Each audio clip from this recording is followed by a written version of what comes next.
Okay, now we're officially starting. So first of all, good afternoon, good evening, whatever time zone you're in. I'm not sure which ones you're in, but I just want to welcome everybody and thank you for your time to come and hear the updating webinar that I am doing today. As I promised everybody in the beginning that when there were changes to anything, I would keep them updated. So I'm trying to make sure I keep my promise. So let me introduce you to some people today and talk a little about what we're trying to accomplish today.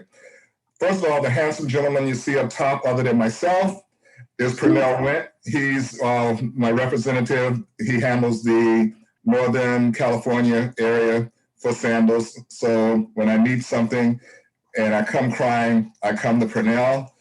Down in the bottom is Sandra Law. She's in the Seattle Pacific area. She was in the Northern California area, but I kept telling her how great Seattle was, and she said, "I'm up and I'm out." So now she's up in the Northwest Pacific Northwest area, handling everybody there. So what our goal is today is, first of all, I want Pernell to go through from plane to getting on the plane, in the plane, landing, hitting the resort, what's life around the resort since COVID, and what type of precautions they're taking as far as protocol is concerned. My main goal is to make sure people realize the extent that Sandals and everybody's going through to make sure they have a safe and secure vacation, because we don't want anybody going down there and having any problems as far as their health is concerned. So that's my main goal. And when we bring Sandra on, not only is she going to talk about that, but she's going to let you know a little bit about Turks and Caicos, where she just came back from as well. I've been talking about Jamaica all before, so I wanted you to see that Jamaica's not the only property that Sandals has. So Sandra will be coming on and telling you a little bit about Turks and Caicos. I've never been to Turks and Caicos. My wife is licking her chops now since she's seen some of the pictures. So just before Sandra comes on, I will play a little 2-minute film about Turks and Caicos, and then she'll tell you what they've been going through as far as protocol is concerned. So let me start out by telling you a little something about, before you even get to the plane, one of the things that you're going to have to remember to do, and please write yourself a note about this, before you travel, even come to the airport, they're going to want a negative COVID test. So do not do that any more than 10 days earlier. Don't try to do it 20 days earlier, or they won't accept it. They will only accept it no more than 10 days earlier than the time that you're traveling. So go get your COVID test. My suggestion is to double up on it. Most of the insurances are handling it. So I would suggest doing it a month before to give yourself a baseline, because you don't want to jump in at the particular time period and find out you have a little tweak in the health, and now you got to panic because now you got to worry about whether you can get that cleared up before you can travel. So my suggestion is to get a baseline maybe a month before. When you get a negative from that, keep yourself safe, wear your mask, stay away from large crowds. Don't allow anybody in your house who is not taking care of themselves. Just don't allow anybody in your house. Tell them you got a vacation to go on. When you take the test, the thing you have to keep in mind, wherever you go to take your test, the place has to be accredited by a particular agency. So it has to be CAP accredited, CLIA registered, or ISO certified, ISO 15189. So those things are very important. They are not accepting rapid home tests. Don't even try. They're not accepting that. Now they are accepting antigens now, antigen tests, because they said they are quicker. They're quicker and they're less expensive. Don't cost as much. But like I said, most of the insurance companies are paying for them. So you need to do that no earlier than 10 days before. Do not forget that. And I'll be bugging you and reminding you about it before it's time to travel. So now, later on, I'll be talking about what Sandals has done as far as insurances are concerned. and you're really going to love it. Now, why don't I bring in Pernell? And Pernell, I've done all my tests. I've had them stick the thing up my nose all the way to my brain, and it's come back as negative. And I'm on my way to the airport, and I get to the airport. Start me from there what your experience was. He has just come back. All right. Thank you so much, Fred. Good afternoon, everyone. I always enjoy these sessions with you, sir. Really, really appreciate it. Fred made mention that you need to get a negative COVID test 10 days prior to travel. One thing that I would also recommend, and this is something that I learned from Diane Holland, that's a JTB representative, don't do it on the 10th day. At least give yourself an additional day just in case there is a flight delay or anything and you missed that first day. It would kick you outside of the 10th day. So I did mine I was due to travel to Jamaica on the 10th. I did mine on the 2nd because the 1st of January was a public holiday. So what it did for me, I had a 2 days buffer just in case that there's a delay in my flight. You're still within the 10 days requirement. So that's something that I did. Also, something that you also need to look at once you get your negative test, just make sure that it has your name, your date of birth, and also the test that you administered. As Fred said, Jamaica requires either your PCR or an antigen test. So those are the two tests that Jamaica requires, all right? And make sure, of course, the big old negative, make sure it's there, that it's visible. Another thing that you also need to do prior to going to Jamaica, you need to request travel authorization to Jamaica. This has to be done 5 days before you travel. You cannot do it before, but at least 5 days before you travel. And that takes, once I filled out all the details, click submit, I got the authorization back within 2 minutes. Let me interject something there right quick, Pernell. That's an automated system, so I will be sending you those links. I won't send them to you now because it's so far out, somebody's going to not read that email, they're going to lose that email. So I will send it to you at least a month ahead of time, and that way, as you're going through it, if you have questions, you can call me and we'll go over everything. All right, so those are there. And remember, I know Fred will guide you through, but these two documents you have to take with you. They're not going to allow you to board without these two documents. Now, so I traveled from San Jose to Dallas, Dallas to Miami, Miami to Montego Bay. That's what I did. And all the way through, they ask for these documents. They're not going to allow you to board. But especially the Miami, your final leg into Montego Bay, they're going to ask you again for it. So when I arrived in Jamaica, it was no longer required because they are of the opinion that all the other entries, the other gateways, verified the documents, at least verified the details. So if you got to Jamaica and you didn't have it, it meant that somehow all the other connections overlooked it. So that was a requirement before getting into Jamaica. When I arrived in Montego Bay, Jamaica, it was smooth sailing. I arrived, they welcomed us. They, checked our temperature. We were sanitized, and we were, so that was a really smooth sailing. I went into the Jamaican line, of course, because I'm a resident. So I just told all the others goodbye. I'm back home. So it was smooth sailing. Well, let me ask you, when you say you were sanitized, I mean, are they spraying you down with Lysol or just on your hands or what? Your temperature was checked, but just on your hand. Okay. Just on your hand. You were sanitized and, so there are different, stations and all of that, but very well organized all the way through.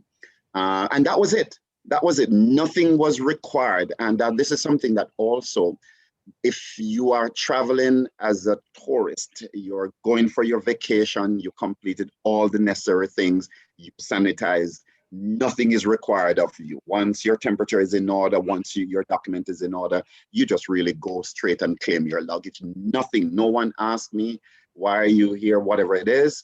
I did my paperwork and I was escorted all the way through. So it was smooth sailing for me. All right, so once I clear customs and immigrations, I got my bags. The Sandals and Beaches desk welcomed me. My temperature was also checked again. And I was sanitized, hands, and escorted into the lounge where I was offered a cocktail, and we relaxed, physically distanced away in terms of how the table settings were in the Sandals and Beaches lounge. Let me back up and ask you a question. Let me back up and ask you a question. On the plane, was everybody masked up on the plane? And did you have any people who were giving pushback about that? All right. So on the flight, once we got to the door, you were given a bag with water and pretzel and a hand wipe. That was really it. So I would encourage all of you, either you eat before or you take it with you, because that bottle of water and that little pack of pretzel will not do on a 5.5 hours flight for me. All right, so once we got on board, it was a requirement. They were announcing it. Everyone must wear their mask. They also said that the only time that you're required to remove your mask when you're having a drink or having a quick snack, but you were to remove it at that time, and you also put it back on. So it was a requirement. Also, there was an ongoing announcement over the intercom saying that if you refuse to follow, they're going to bar you from all future American airline flights. So that was a requirement. For me, I wasn't too sure what the experience was going to be for me, but the flight from San Jose to Dallas was full. And American Airlines, they are keeping their 3 seats capacity per row. So you're going to be sitting beside others on the flight. So I traveled on American Airlines. So the flight was full from San Jose to Dallas. It was full from Dallas to Miami. When I from Miami to Jamaica, I had my own row. So that was pretty good. So I was giving others a joke that I just didn't know what to expect. So I requested corner seat, and I was just looking through the window for the entire duration of my flight. But I kept my mask on. They recommend at this time that you put on double layer. So I felt safe. The flights, the air, in terms of what they use, the sanitizer and whatever they use, it felt clean, it felt fresh, it felt light, but everyone had on their mask. Okay, good. Yes. Okay, now you've landed in Montego Bay and you've had your cocktail at the Sandals Lounge. Now, when it comes time to board the bus, what are they using and what protocol are they using for buses? Are they using small jitneys? Are they using big buses? Just what? Okay. All right. So once they announced that your shuttle was ready, the bellmen escorted us through to the shuttle. We traveled in a 15-seater, but they have different layers of transportation. One, all depends on the category that is reserved, especially for the 2 resorts in Montego Bay. You'll get the 7 Series BMW, but I was going to Negril, so it was a bus. So you could go in a larger bus, either a 25, a 50-seater, or a 15-seater, but I went in a 15-seater. They accommodated 4 of us because they removed some of the seating capacity. So on my 15-seater, there were 4 of us on my 15-seater. The driver was up front. He actually sanitized us before we got on board. So he had on his mask. All the other travel advisors that went with me had on their mask. So we were physically distant in terms of I was comfortable. Okay. And that's what they've done. So I traveled in a 15-seat over to the. Okay. So they kept you spaced far enough apart to be able that to be a problem. Okay. Yes, and all of us had to wear. We continue wearing our mask. Okay, great. Okay, now you arrive at the resort. Step me through there all the way up to the room. All right, so when I arrived, the first bus came up, a rep came out and introduced everyone. And then we were escorted to the desk, which is just a few steps up at Beaches Negril, and we were sanitized and our temperature was checked. After that, we were offered a chilled or warm towel. And that felt really, really absolutely amazing. So once we were tested there, sanitized, offered a chill towel, we were then escorted into the concierge lounge where I checked in and along with the others. Once we opened the door into the concierge lounge, we were also asked again to sanitize. So they kept this healthy protocol all the way. So the chill towel was taken and we were sanitized.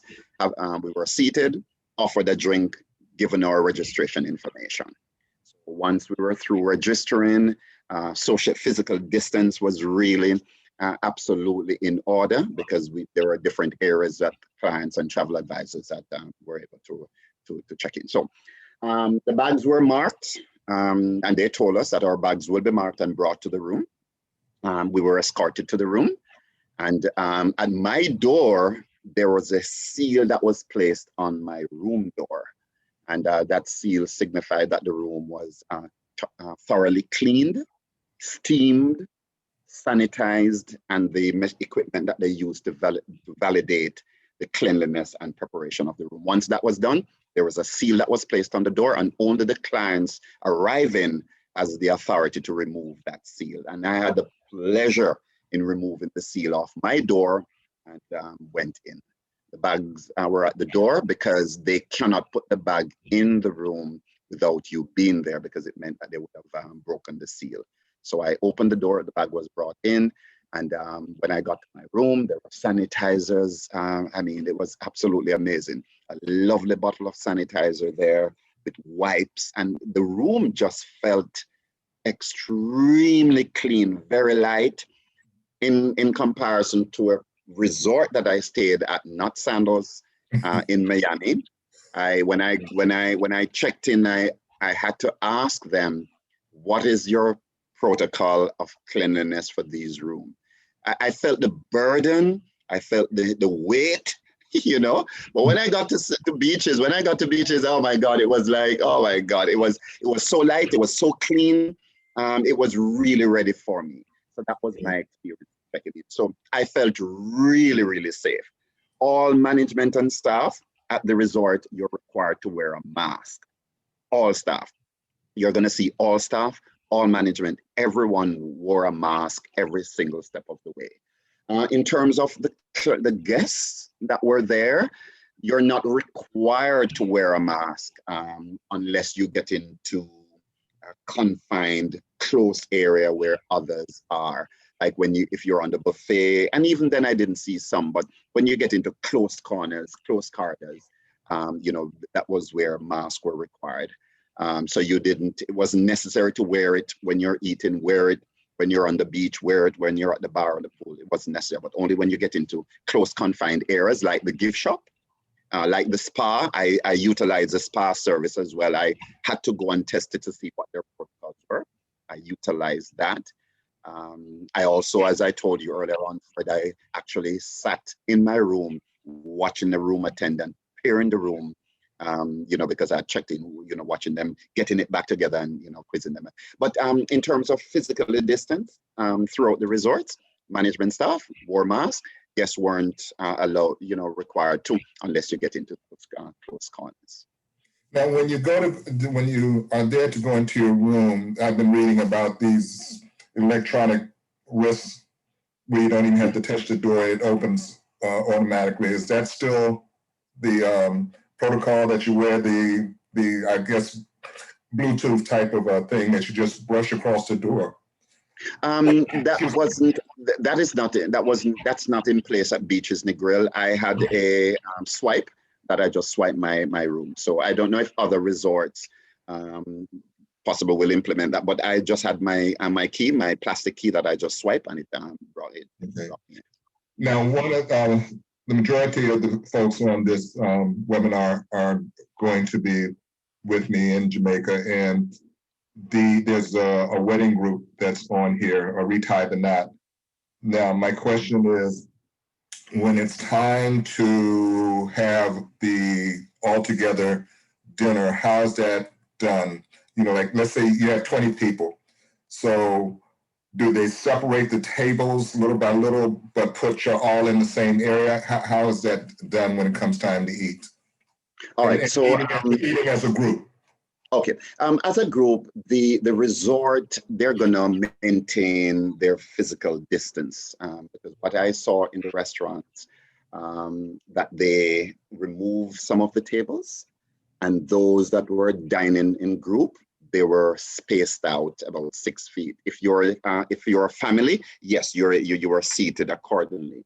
But the general restaurant and eating as a family, eating as a single, eating as a couple, or eating within groups, you're physically distant from each other. Okay, okay, So you good. might be around a table and you're spaced out, so there is no concern in terms of the person Okay, is within your okay, so great. that was visible. That was visible. Great.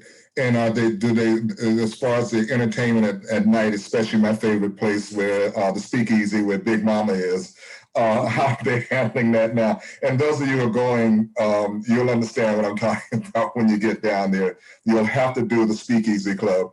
But how is that being handled? Is All it right. still open or what? Yes, I mean, in terms of, I stayed at Beaches and Grill. The speakeasy is at Sandals Ochi Beach Resort. Mhm. And all the amenities are available once you arrive. Once the resort opens, once you arrive, all the outlets are available. Now, one of the things that the resort they're doing, which is a part of our platinum protocol of cleanliness, is to maintain the amount of people that can access an area. Okay. So yeah, so that will be monitored properly. Even for the club liquid, the disco, or any of the bar, they kind of manage the amount of people that will go in at any one time. And there's also something that I wanted to share, Fred, in terms of the dining experience. Mhm. What you realize at the buffet, all the buffets they've been put on hold right now. While the buffet, the framework of the buffets, like for breakfast and for lunch, they're in place, you're not going to see people walking around and Okay. handling utensils. So what you're going to see is a staff in their mask or face shield at the buffet station. You're given your plate and you just point out what you need and they'll serve it for you. So you'll see that what you'll experience presently, the restaurants now, they're all either semi-buffet or an a la carte. That's what Okay. you'll expect. Okay, so but basically, you're kind of staying. It's kind of a hybrid plated meal, basically, is what it boils down to. You have your plate, and they'll be serving it to you onto your That is plate. correct. Okay, That is and like you said, on the beach, you don't have to be trying to run around and get in the water with a mask on or anything. You can just, yeah, okay, forget the yeah, mask. yeah. For Definitely, definitely. So what I experience at Beaches Negril, some of the clients will ask, are restaurants closed or is that closed? Everything is open at Beaches Negril. I mean, Sandra will speak to Beaches Turks, but everything was open. All the restaurants, the theme park, the water park, the nanny service, all the bars, everything was available. And I'm not saying that the resort was 100%. No, it wasn't. So whether it's 20, 30, 40, 50, whether it's 100, all the outlets, the amenities are available. And that's the beauty about Sandals and Beaches Resorts. We're not going to take away 5 of the restaurant because it's only 40%. Everything was available at Beaches and Grill. Yeah, that's one of the reasons why I've always stuck with the Beaches and Sandals properties is because how they step up in situations like this. I've been very impressed by it. And now it's time for you to go home. Yes. So how's that handled? Step me from their checkout desk, or do you have to go to checkout desk? Can you do it from your room? Just how? I mean, working with the Sandals and the Beaches Resorts for many years, I mean, our process is seamless. You arrive, you're going to tell them your depart, you're going to they have your departure date. You're going to make sure that you indicate the flight that you're going on. They will go through and check and make sure that everything is fine. So the day before you go, you depart. As a matter of fact, 2 days before I departed, they sent me my checkout envelope letting me know the date that I'm checking out, what time my bags will be picked up, my transportation time, and my flight time. That was sent to my room 2 days before. You can then check to see, because in the envelope, it will give you a readout of your bill. So if there's a bill, you can actually go down to the front desk and clear it. before. I didn't have anything on my bill, so I just got up. My shuttle was at 7. I got up 6:30, got something to drink, some coffee, went to the desk, gave them my key, gave them my envelope, and I was good to go. I waited for my shuttle. It was there 10 minutes before. I was sanitized, and the process again in terms of getting on the shuttle, ensuring that your bags go on with you, sanitizing, wearing your mask, and off you go to the airport. Great.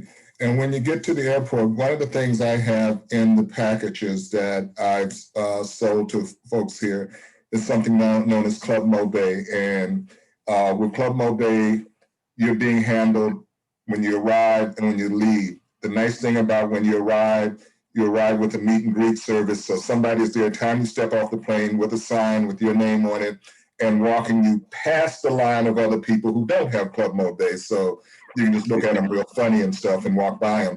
But, and just wave to them. Look real important as you're walking by them. But that's part of your package. And so what happens when it's time for you to leave, there's a special line where you don't have to get in the line, the long line where everybody else is. There's a special line for Club No Day people. And that's where you will get into and be led to their lounge. You don't even have to sit outside where everybody else is sitting. You'll be in the lounge where you can continue to eat and drink until it's time for your flight to take off. So that works perfectly. And I utilize Club Mobay on my way out. So it's the way to go. It is the way to go. Exactly. And let me cover the elephant that's in the room right now in the last few days about coming home and having to be retested. And, I was reading online, people were going nuts. Where do I find a testing place? Once again, Sandals has stepped up. Sandals is saying that 72 hours before it's time for you to depart, they will do a complimentary COVID test and have it ready for you in 24 hours. And with all the necessary documentation that you will need. So you will get that information and you will get on the plane and go about your business and going home. Once again, you'll be wearing the mask and flying with everybody else that's wearing a mask on the plane. Pernell, is there anything extra you want to add? I felt safe. All of you that are on, you're in safe hands with Fred. You can book and travel to Sandals and Beaches resorts in that level of comfort. I've always said as well, just don't drop your guard, just especially when you're at the airport and you're en route on the flight. Just protect yourself, protect others. And that, we'll take care of the rest. When you get to the resort, we'll definitely take care of the rest to make sure that, you're safe. I returned, I followed my county requirement for 10 days quarantine. And, just to give me a peace of mind as well, I did my COVID retesting and got the results, so I'm good. So, I can say I'm a live testimony of traveling to Jamaica to Sandals and Beaches resorts, came back healthy and ready and raring to go again. So, I had a good time. And as I said, you can book with Fred, work with Fred. You're in good hands, and Sandals and Beaches resorts will take care of the rest.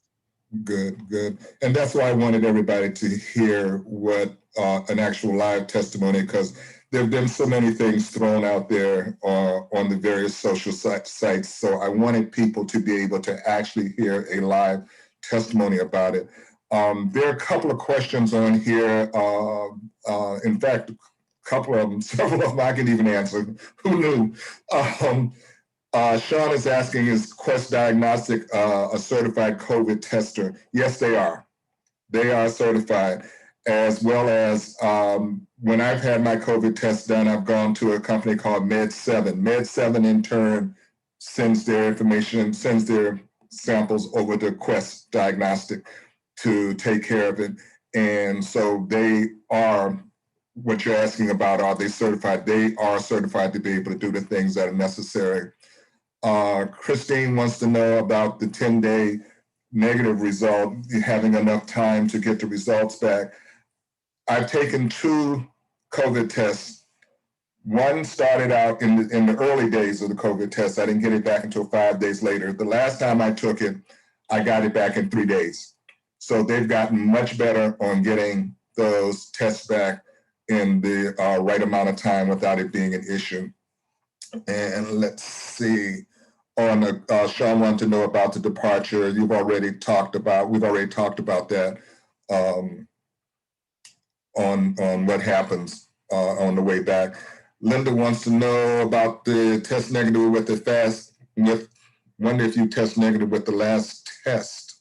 Not quite sure I understand what you're asking about that, Linda, but let me go over it again. You're going to be tested before you leave, and you're going to be tested when you're returning. So you are going to be having those two tests done. And on the return, you're going to be tested at least 72 hours before you turn. The COVID vaccine, don't depend on that. Absolutely do not depend on that, because too many of these states they're not having enough vaccines to be able to give people the shots. Don't depend on that. They've said nothing about it as it being in place of the different tests for COVID. Let's see. Did Pernell disappear on us? Yeah, he just texted me. He said he got kicked off. Keep going. I'll text him back and let him know to just sign back in. Let's see. Sean wants to know if we visit another Sandals resort while there. Do we need to carry documentation? Yes, carry that documentation with you. One of the things I was reading was that at night, they're being very careful about people traveling at night to different locations. So if you get stopped, whether you're in a taxi or whatever, you need to be able to show I'm clean. Back to Linda again, and who pays for the extra nights if you have to extend your stay? That's the insurance part that I'm going to talk about a little later, but I understand what you're asking. Just to give you a quick run through, if unfortunately you get to the airport to try to come back home and you test positive, if you've purchased the Sandals and Beaches insurance, they will handle the cost of your stay. Now, if it goes beyond 14 days, they will even handle beyond 14 days. If you've been doing everything that you're supposed to do, they will handle it. Let me see. I think Sean was saying he thinks, Linda, what happens if you test negative when you're in Jamaica? Well, once you're there, you shouldn't have to be getting tested anymore until it's time to leave. So there's no use running up to find a test site. Let's see. I think that might be now. Sorry, Fred, I just got Yeah, I see what I thought we had said something. You decided you had it, so I thought you had left. Oh no! It just booted me. It just booted me off, so it took me a while to get back on. Sorry about that. Okay, no problem. The insurance. I'm going to be sending everybody the cost of the insurance. Now, here's something to keep in mind. Some of you, during certain months, Sandals and Beaches was giving complimentary insurance coverage. It happened in, I can't remember the first time, I think it was like December. Yes, you had up until a certain time in December, I think it was. Now you have up until the last of January to book, January 31st to book a vacation. And if you book within this month of January, they will give the complimentary insurance. And it's really, really a good insurance. I'm gonna send all that information out to everybody so you'll have that in hand. Otherwise, my suggestion is that to purchase the Sandals insurance, I checked with the insurance company that I ordinarily use, and they are not handling staying over if you prove positive on the way coming back. So my suggestion is to do it with Sandals, the insurance, and I'll be sending information to everybody about that so you'll know what costs are and like that. I'm not sure if they do the same thing that the other insurance companies do. They figure it on age and cost of trip and length of time and all that. So I'm not sure. Either one of you guys know about that, how they figure out the cost? Yes, there's insurance for children, and there's insurance for adults. Do they take in the age factor when they're figuring out the cost? Yes, 2 to 11 is considered as a child, Mm-hmm. and the 11 and older is considered I think you're as an breaking up a little adult for bit. the insurance. So you'll see the insurance ranging anywhere from $95 per child. Yeah, I think you broke up a little bit, but So you'll see the insurance. okay. You there? Yeah, I'm there. You were breaking up some. I guess what I'm asking is, if you are 70 years old, is your insurance cost going to be different from somebody who's 20 years old? Yes, yes. Okay. And that's why I'll have to. So the last time I checked, yes, the last time I checked, the child's rate ranged from anywhere from $95 per child, and it's age 2 to 11. So you'll see about $95 approximately, and then the adult rate is about $114 per person. But it also goes with the Christmas period. But the typical is 95 for child, 114. But I can confirm, if there are any changes. But yes, you'll see the age range change the cost of the travel insurance. So I will be looking over the different age information that I've received from people, and I'll be talking to you individually to find out, to give you what your cost might be. So we'll get that one going down the road. And let's see. I think that might be it for Jamaica. Any other questions on the Jamaica side of things? Speak now or forever hold your peace. And we will get into Sandra, and let me see if I can share screen with this video that I want to play. Let me find it. Sandra, why don't you start off, and so it won't be dead air, and when I get the video started. Again, this is Sandra Locke. She is the representative handling the Pacific Northwest area, and she just got back from Turks and Caicos. So she's going to take us through the same path that Pernell took us through. Yeah. You have. Go ahead. What were you going to say? I'm sorry. Go ahead. No, I said you got it. Oh, I got it. Give me hands the microphone over. That's right. Pass the mic. Yep. It's funny. I am the worst person to represent the Caribbean because I was there for 7 days and I spent so much time indoors between doing virtual events and things. Like I can't carry a tan to save my life. So I come back home and my husband looks at me and he's like, "Did you see the sun at all?" And we had the most beautiful weather. It was maybe, I think the highest we ever got was 85 degrees, gorgeous breeze, just all over the place. And at night, surprisingly, this is the first time that I've been in Turks and Caicos after, like, in the winter-ish season. And I have a I have a jean jacket that I love, and I never get to wear it on island because I'm always too hot. And I was able to wear a light jacket as I'm walking to dinner. There were I think just about every night, with the exception of one night, we ate outdoors. We dined al fresco. And I was able to wear my jacket because it was just a teeny tiny little bit of a chill breeze, not cold in the sense that what we're dealing with here, 44 degrees and sunny. Sorry, Fred, but sunny. Thank you. Yeah, sorry about that. And Deborah too. But it was, I think the lows that we saw in the evening were maybe like 74, 75 degrees. So like just balmy, beautiful Caribbean weather. It was just perfect. Did you get the video to work? Do you want me to shut down while you do video? Hold on, I'm getting ready to do it now. And the one thing I always have to remember is to put the sound on. It's such a little small box down at the bottom, but I think I've got it now. Here we go. As soon as I make it play.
Okay, that will be. Welcome to Jamaica, friends. Welcome to my home. Hold on, I think I've got something going in the background here.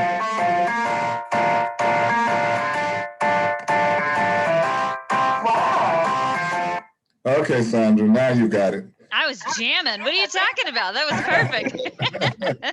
That was awesome. Like I said, I wanted you to be able to see that there are other locations. So when you start planning for your next visit um, to sandals and beaches, that there are other islands. In fact, I might be having something coming up for Antigua in the next few days and stuff. So, Sandra, it's on you. You got it. Take us from home to the airport to the islands. I will do it. I will do it. So, it's funny. One of the smart reasons, one of 1,000 smart reasons right now to have a travel advisor, especially somebody that's as knowledgeable as Fred, is because you never travel by yourself. And especially nowadays, every island has their own entry requirement. So now more than ever, it's imperative, that you trust your vacation days to somebody that knows what they're doing. So, and Fred and I, we've known each other for years, a little bit longer than Pernell has. So I like to just throw that in just a tiny bit. Pernell's yours now, but you were mine first. So for me, I live just outside of Seattle. So I flew out of SeaTac. I am a big fan of red eyes. I will take a red eye to get to the East Coast. And then in the way I look at it is I fall asleep on the West Coast and I wake up on the East Coast, right? And then it's just a puddle jumper, whether you're coming out of Charlotte or Miami or DFW, wherever it is. So I was in Turks. I was there from the 10th through the 17th. Turks and Caicos, the government there is the TCI government, Turks and Caicos Islands. And the first big difference between Turks and Jamaica is that the COVID testing window of time is a little bit narrower. So you have to have a negative test result within 5 days of arrival as opposed to 10. And to kind of speak to that, you talk about Antigua, you talk about these different destinations. It could be somewhere that has a 72-hour turnaround. It could be somewhere like St. Lucia that's got a 7-day turnaround time. So again, all the more reason to kind of stay connected to somebody like Fred, who can make sure that who checks that box and knows the right questions to ask. So negative test result had to be there within 5 days of arrival. So for me, flying in on a Sunday, the earliest that I could test was Tuesday. I took my test on Wednesday. I'm actually quite, not to rub it in, but I'm quite lucky. I live about 25 minutes away from a drive-up testing location here, just around the corner from Auburn, Washington. Sorry, I know there's an Auburn, California. So Auburn, there's also an Auburn, Alabama. I saw somebody was in Alabama listening. I think Sean. So for me, it was relatively easy. I was able to go online and schedule the test ahead of time. I knock on wood because everything is fluid and changing, but as of yet, I have used that different location, or that same location, excuse me, 1, 2, 3, 4, 5 times now. I have had a COVID test done 5 times since all of this started, and have gone here 4 out of the 5 times, and every single time the turnaround time has been really quick. They're partnered with University of Washington labs. So just like the accreditation, like what you were talking about, where you have to be using a lab that is CLIA accredited, and whatever accreditations are required by the islands. So for Turks, they would accept a PCR test. So I just go straight for the one where they poke you in the back of the brain. That was mine. My saving grace, side note, my saving grace is that there's some really good looking firefighters that do the test, and that kind of softens the blow a little bit. Right. So I got my test done, got my results emailed to me. And they also, when we left, there was a little QR code on the sheet of paper that they gave to me. And so at any point, I can just use my phone to scan it and check on it. I got my test results back very quickly, within less than 36 hours, actually. I got them pretty quick. Another requirement for TCI is that you have to have travel insurance. And I know that Fred has kind of touched on it quite a bit. And for right now, for anybody that is booked now through the end of the month. And if you're traveling before, I think it's August 31st of this year, there is a complimentary travel insurance that is included for clients going to Sandals or beaches. The good thing about going into Turks, because Turks does require travel insurance, it's mandatory. It's part of what you have to submit for when you go to submit your travel authorization form. I'll come to that in a second. But I got an email from the beaches.com guys internally, and it had everything that I needed, the proof of insurance, and it was super easy for me to just take that email and turn it into a PDF, and then I just uploaded it super, super quick. So similar to Jamaica, you do need to submit for travel authorization on the TCI website. Really easy to use, but they will not, you can't complete it until you have both proof of that insurance and also your test results, your negative test results. So you've got kind of a narrow window that you can submit for it. I was a little bit nervous. I kind of felt like it was coming down to the wire. I started the travel authorization when I received my copy of my proof of insurance, which was about 2:07 on a Friday afternoon on the West Coast. Oh, I was terrified. I knew that I was going to be in trouble. But TCI they've got their ducks in a row. I had my approval within 2 hours. I got my approval back at about 4:31 because I clocked it. So I got my authorization. Actually, Pernell was doing a little show and tell, and I think I've got mine here. Yeah, so this is what I received from TCI. Just a little one-page document. It's got a copy of, it talks about my passport number, date of birth, so that they can reference and make sure that the person that's coming in is the person that says they are. And it was super easy. So I printed off this travel authorization. I printed off a copy of my test result, my negative test result. And I highlighted the spot for my name and my date of birth just so that it was super easy for everybody to be able to see it. And then I printed off a copy of that proof of insurance as well, just because God forbid you get somewhere and your phone dies, or you can't sync up to Wi-Fi, or something happens, the dreaded iOS 15.5 or however many updates they have, and all of a sudden your system just kind of freezes. You don't want to be in that spot. So it's always a good idea just to have a printed copy with you on hand.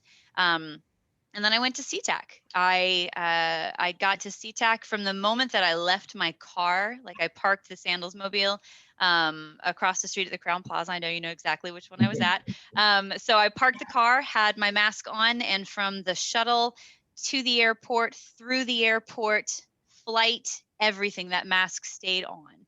And everybody else has been really vigilant about it as well. I think that there is a certain level of respect, not for your fellow travelers, but also for your flight attendants, your folks that are working behind the desk, your luggage people, everybody that you're encountering. I think that it just kind of has become this universal symbol of, like, I'm wearing this mask to protect myself and also to protect you. So that's just, I didn't see anybody challenging it. So from the moment that I got to SeaTac, I couldn't do online check-in, but I think that it's that way for a reason. I think that they want to ensure that one of the flight attendants, or one of the gate attendants, is checking your documentation. So they wouldn't let me check in ahead of time. But it was super smooth to do right there at the airport. So I just walked up, did my check-in right there, handed my bags over, all that jazz. Everything else felt pretty similar to what we're used to. The only time that I pulled the mask even down was when I stepped up to TSA. I have TSA pre-check and global entry, and so they just want to make sure that they verify the face that's on the passport matches the face that's standing in front of you. So just pulled it down, a big smile, and then put it back up, and you're good to go. I will also say, if anybody is traveling for the first time right now for whatever trip you have on deck, that until further notice, TSA is allowing you to bring in a larger container of hand sanitizer. You're allowed to bring a larger size in your carry-on luggage. I think it's a 12. Pernell, you and I talked about this before you left. Wasn't it a 12 fluid ounce that you were allowed to take through?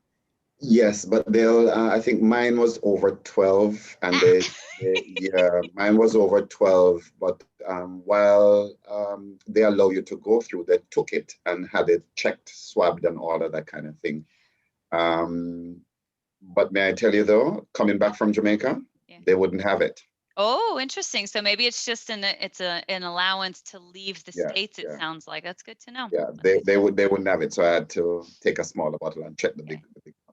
I had a fluid ounce or 12-ounce container that I had, one of those raw sugar ones from Target, and they did pass it through the mass spec just to, they do a quick little gel test on it to make sure that it is what it says it is, but then they let you go through. So that's good to know that coming back, you might have to check that. So What you might want to do also, and what my wife and I are preparing for, is to buy the packets of the little sheets that have the sanitized sheets, to buy a couple of packs of those and put them in your luggage. That way you don't have to worry about the size of the bottle, anything like that. And you can write down things if you need to as well. that's a good idea. It's probably good for electronics too. When you sit down in the seats, we didn't, the flights that I was on, none of them had the seat back screens. But it's probably a good idea if you've got those hand sanitizer things, if you're going to be using one of the seat backs, just make sure you get all the nooks and crannies. So boarding the flight, very similar experience to Pernell's. Like I said, nobody was really questioning the masks. Everybody was just kind of grateful to be able to go to paradise. So I don't think they really minded so much. My flight, I did the 11 p.m. out of SeaTac into Charlotte. I love me that Charlotte airport. There's something about having those rocking chairs and getting off the flight, grab myself a cup of coffee and go sit in one of my rocking chairs. And they sanitize those too. They've got signs and everything. And just watching the sun come up before I head to paradise. So that part was pretty plain Jane, pretty easy. When we were getting ready to board in Charlotte, so I did SeaTac to Charlotte and then Charlotte down to Turks. The airport code there is PLS. Before we were allowed to board in Charlotte, they were also checking our travel authorization form, our negative COVID test. So again, just another reason to have a printed version of it handy. My flights, both of them, sadly, because we're in the travel industry and we want to see travel come back, neither one of them was full. So that was kind of a blessing. I never sat next to somebody. It was just me in my window seat, and I didn't have to worry about anybody sitting on the other side of me. Although I will say also a little fun fact, when you come into the islands, it's always a good idea, at least for Jamaica and also for Turks, if you sit on the left-hand side of the plane, because usually the pilots will bank a certain way. St. Lucia as well. And then you get a really nice view out of your window of just like, oh, I'm in paradise. Look at this blue. It's gorgeous. Quick question. Yeah. When you get to Turks, do they have a program like meet and greet to carry through, or are the lines not a problem in Turks? I have to say for this time, it wasn't an issue. I do know that they have a fast track. I'll be honest, I didn't use it, partly because I didn't know about it, but also because it was, I mean, they've got a well-oiled machine over there. Most clients that are coming through, most guests and families that are coming through PLS right now, the airport there, are headed to beaches. We make up quite a large number of the quantity of beds on the island. But we don't, and the other thing too is at the Montego Bay Airport, there's a beautiful Sandals Arrivals Lounge. In Turks, because it's much smaller, we have a beaches arrivals desk that is outside, so you kind of get through. So I get ahead of myself, forgive me. So you deplane and you walk down the ramp. You've got your luggage, your checked or your carry-on luggage, excuse me, and you get to the first doors. And before you're allowed inside, they've got a thing that they spray your hands down, sanitize. Everybody is still wearing their mask, although Lord knows you're about this close to being able to taking it off because you're here, you're so close. So anytime that you go into the airport, they're sanitizing your hands. The first person that you meet is a medical officer who is there from the government, and they do a temperature check right there before you get a chance to get to immigration and customs. They do a temp check. They check your negative COVID test. They check your TCI travel authorization form. So again, all of the same docs that they checked in Charlotte and further in SeaTac, they checked it again on island. And then once you clear that guy, then you head over towards immigration. and they do all the stuff they usually do. And then you get further into customs, you grab your luggage, your checked luggage, and then you move forward into customs and they clear everything the way that they do, just as normal. The biggest difference is you're wearing a mask and there's quite a bit of physical distancing. They've got stickers on the floor to kind of mark, like, stay here, stay here, stay here. And everybody was pretty mindful. You had clusters, but it was clusters of families, which is understandable, right? Okay. Yeah, so in the past, when you get out of immigration, you clear customs, you clear immigration in a BC before COVID.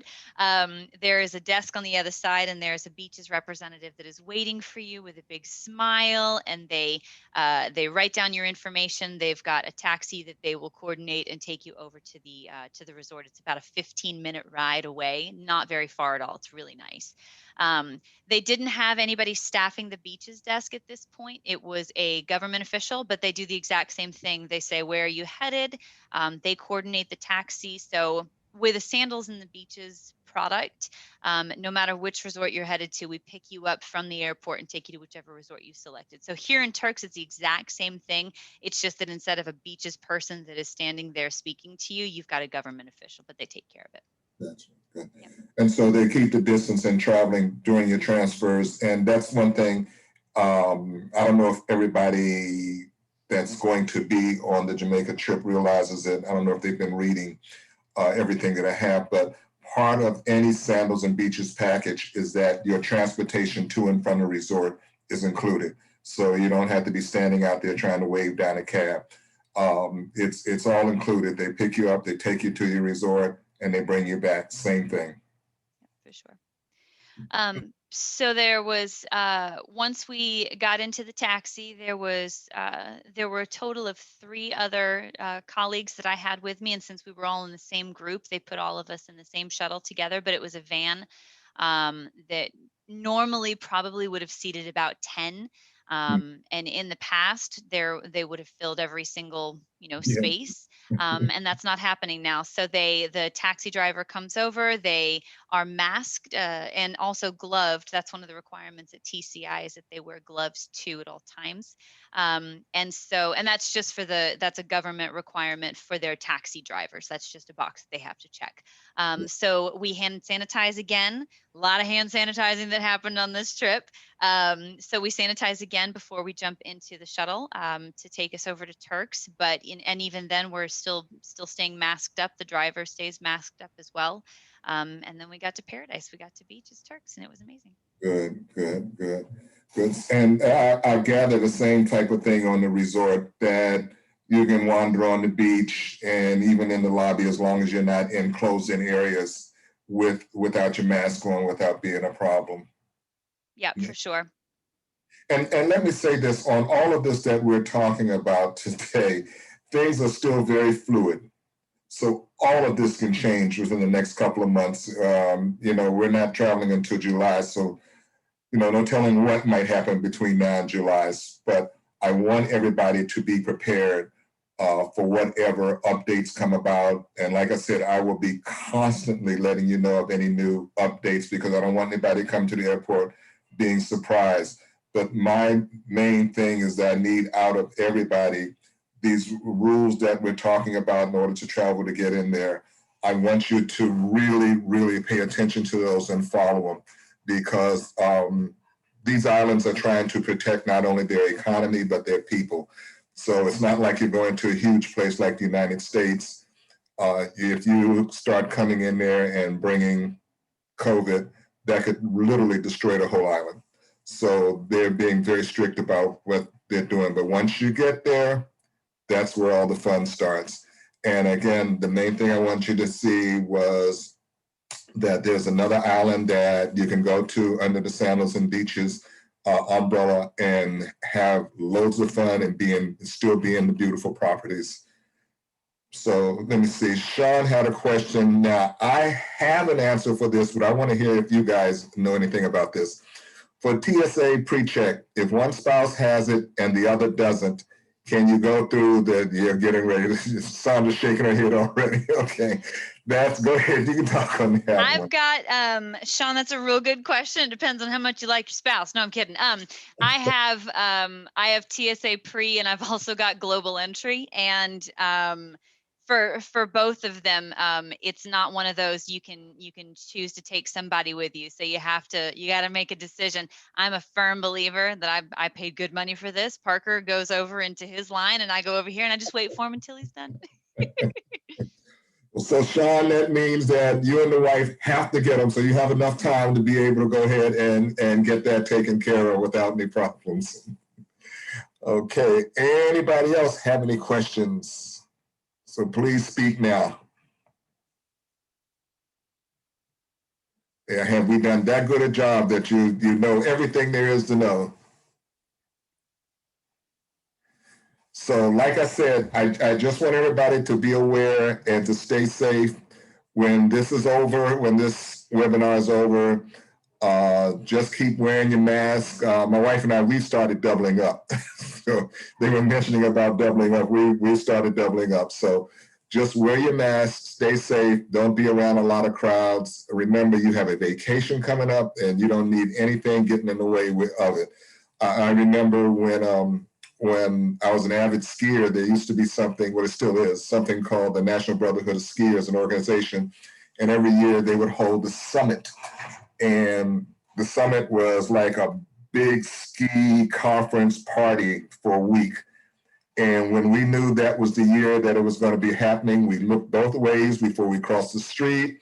We didn't be around anybody that could make us safe. So I'm just telling you to do the same thing, and we'll all get together there and have a blast at the island.